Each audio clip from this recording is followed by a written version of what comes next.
Hey YouTubers, it's Charlie. This is going to be my Arrow season finale video. If you didn't know, they're changing the format of the show going into season 4, so I'll explain how that's going to work. That's basically what all that stuff at the end of the episode was about. Mark Guggenheim also revealed that there was a death in this episode that would stick for good. Like he said it would stick, meaning that they're not going to bring him back to life, so I'll explain that too. Just careful for spoilers if you haven't seen the episode yet. What I'm going to do is my top 7 moments just to give a little extra room because there's a whole bunch of stuff in this episode. Starting with number 7, Oliver and Nyssa crash the plane. Couples that crash planes together stayed together. Although to be fair, Nyssa went back to the League of Assassins at the end of the episode. Felicity made that joke about Oliver getting his marriage annulled.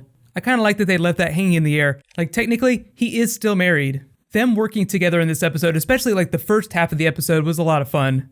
No matter what kind of long con Oliver was pulling, Nyssa was still unhappy to be married to him. So even though she seemed really protective of him whenever they first dropped into the Arrow Cave, or the Atom Cave I guess we should call it, that doesn't mean that there's anything between them. Nyssa is just like hardcore on task, like we need to get rid of this virus and get rid of Ra's al Ghul, get rid of my father. The follow-up to that was when she smiled at Oliver when she said, I wanted to be the one to kill my father. Of all the newer female characters on the show, she's been my favorite. They haven't made any announcements about Nyssa in season 4, but she'll definitely come back. Anytime they do a League of Assassins story now, they can do Merlin, they can do Nyssa stuff. On to number 6, Barry Allen helps Team Arrow escape. So here's the second part of the Arrow Flash finale crossover. In case you didn't see me explain it, the timeline is Flash episode 22, Arrow episode 22, Arrow episode 23. Oliver's wedding to Nyssa took place after he left Firestorm in the Flash in episode 22. The CW network just got a little wonky with the air dates. One of the fun things about bringing the Flash on Arrow is they get to have a little bit more fun. They get to tell more jokes. The hot tub joke, that was the best thing ever. The writers said that behind the scenes, they call that their hot tub set, the Lazarus Pit set, just because it does look like a hot tub. Hot tub Lazarus machine. For those asking about time travel, a bunch of stuff happened in the Arrow finale. None of that is going to be negated by time travel that happens on the Flash. They'll explain why that is on the Flash finale. On to number 5, Flashback Oliver gets justice. This was such a fun, vicious Oliver moment. Oliver before he vowed to stop killing people. Even Katana's like, wow dude, that's messed up. Then he proceeds to get on that boat that's mysteriously marked Coast City. As you well know, that is Hal Jordan's city, the Green Lantern's hometown. They keep dropping Ferris Air Easter eggs. I feel like at some point they're just gonna have to step it up a little bit, so it seems like the flashbacks next season will be to Coast City. That's not confirmed or anything, that's just a theory. This could be a misdirect, but I don't think that they would show that Coast City Easter egg if they weren't intending on paying it off. On to number 4, Merlin calls the shots. He's been so much more fun this year. Even as nice as he's been, he's still Merlin. At his core, he believes that what he's doing is right, even if it's completely twisted. He's a little bit of a psychopath, which is why he's so much fun to watch. I mean, John Barrowman's a great actor too. But first he had that moment where he was like, I believe the words you are looking for are thank and you. Then cut to the Atom Cave and he's just like, this, and this need to be done. Everybody go do it. And they just stand there looking at him. Yes, Team Arrow is fracturing, but like all those Diggle moments, like Diggle kind of calling the shots, let you know that he'll kind of be the go-to person. On to number 3, Ra's al Ghul's real plan was to kill Damien Dark. I did wonder if Ra's al Ghul was going to have some hidden reason for wanting Oliver to destroy Starling City. And it's all because of Ra's al Ghul's old nemesis. First off, the setup for that rooftop hotel scene, that was just awesome. Everybody is just lockstep. They cut to all the characters, just each taking someone down in an instant. Good to go, bam, good to go, Nyssa, bam, good to go. The person that Oliver met is Christopher Heyerdahl. He was on Gotham, he shows up everywhere. I looked on IMDb, he was double billed as Damien Dark's assistant and Damien Dark himself. He is a really strong character actor, so I could see him being Damien Dark in season 4, but it's not confirmed. I don't know if that's true. If you want a Christopher Heyerdahl deep cut, watch him on Stargate Atlantis. He played this really awesome Wraith character. Kind of like a Malcolm Merlyn character, someone who's evil, but works with the heroes sometimes. But for those that are wondering, yes, Damien Dark is the season 4 villain. Mark Guggenheim confirmed that they were setting the season 4 villain up. They were teeing him up in the finale, and that's who Damien Dark is.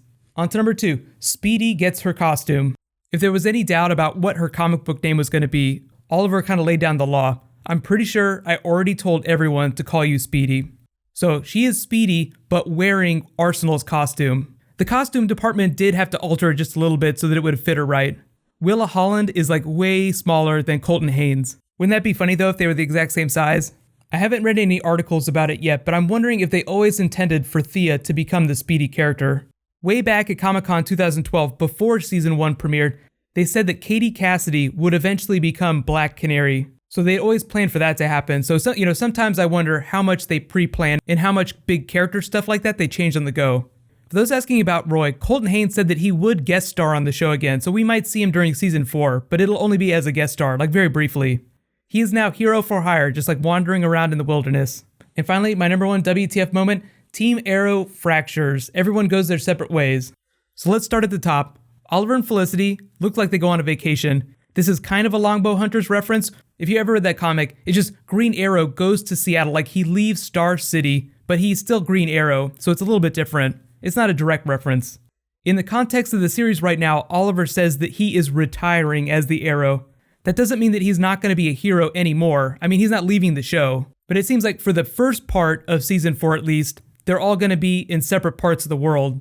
Back in Starling City, you have the patrol team. You have Black Canary, Speedy, and Diggle. I know Ray Palmer is still there, but he is actually going to the spin-off series. Brandon Routh is going to be on that show, so you're not going to see him on Arrow. Speaking of which, teeny tiny robots.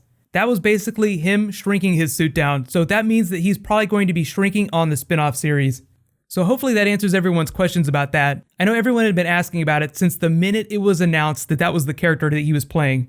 Arrow does a good job on delivering most of the things that people ask for, like most of the things that you know that the fans want. Sometimes it just takes a season to get there.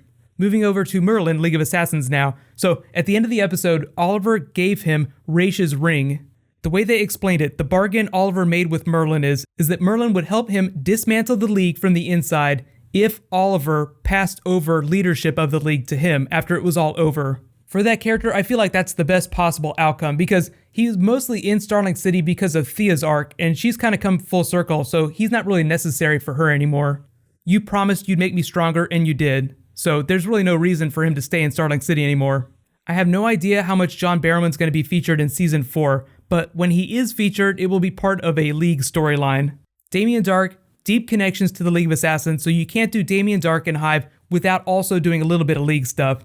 I also feel like we have the Suicide Squad movie to thank for more League of Assassins stuff. The producers have said that it's a little more difficult for them to do Suicide Squad stories while the Suicide Squad movie is happening. Arrow needs another group of characters to interact with, just to keep the story relevant, to keep it from getting too small. So they lose the Suicide Squad, you have to replace it with an organization, that being the League of Assassins. So you can see sometimes how behind the scenes corporate business stuff influences the directions they take stories. So here's my big question for you guys. What was your favorite moment from the episode? And how long do you think it's going to be before we see all of classic Team Arrow in a room together? Remember what happened after the mid-season finale? You had a couple episodes where Oliver was on one side of the world and Team Arrow was on their own back in Starling City. Think of it as looking like that. Oliver was only gone for a couple episodes. They might stretch that out a little bit more, like in the first arc of Season 4. Usually there's 3 mini arcs within a season.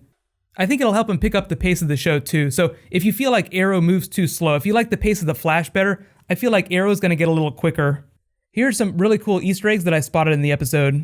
So first, when Oliver was fighting Ra's al Ghul on top of the waterfall, after he killed him, he said the same poem that Ra's al Ghul said to him when he killed Oliver in episode 9. And he even used the same bloodied blade.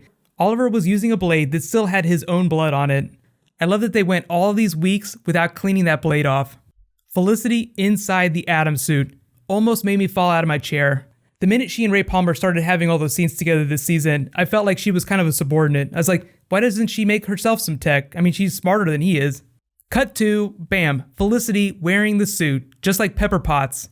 For those of you that don't read Iron Man comics, Pepper Potts has worn many different versions of the Iron Man armor. I'm not talking about Iron Man 3. Just forget about that movie. The armor suits that she wears in the comics are way cooler. Don't expect Felicity to start doing stuff like that all the time. It was just like a fun finale moment.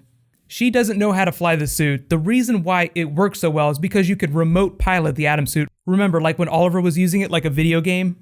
That was actually a fun joke. Ray Palmer's like, I kind of hope that you played more video games as a child. So the really big news right now, they released a Supergirl trailer. I posted a video earlier. If you haven't seen it, I'll add a link to it in the description. But there's also going to be a Legends of Tomorrow trailer tomorrow, or at least there should be. The CW is having its upfront, so it'll announce like when shows are coming back, when Legends of Tomorrow is going to premiere. They'll show footage off. It'll be a lot of fun. Whatever they end up doing, I'll do a video, so be sure to subscribe to get that. Once we do learn what's going on with the show, I'll do another bonus video for it. Like I'll start doing Legends of Tomorrow videos.